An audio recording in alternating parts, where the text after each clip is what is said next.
তাদের অধিকারীনতা, তাদের অংশগ্রহণ, তাদের অবদান আলোচনার কেন্দ্রবিন্দুতে আনতে হবে।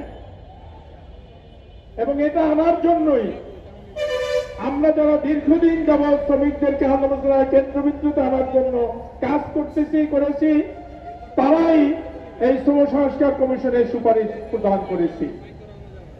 এটা সরকার গঠন করলো, এটা কোনো সরকারি কমিশন ছিল না, এটি একটি স্বাধীন কমিশন ছিল। আমরা এখানে যারা কাজ করেছি তারা তাদের জীবনের সিংহভাগ এই শ্রমজীবী মানুষের জন্যই দিয়েছি, কাজ করেছি, তাদের সাথে কাজ করেছি, আপনাদের সাথে কাজ করেছি। এবং আমরা সুপারিশ যখন করেছি, আমরা লক্ষ্য করেছি যে কোনোভাবেই এই সুপারিশ যেন মলাটবন্দি না থাকে।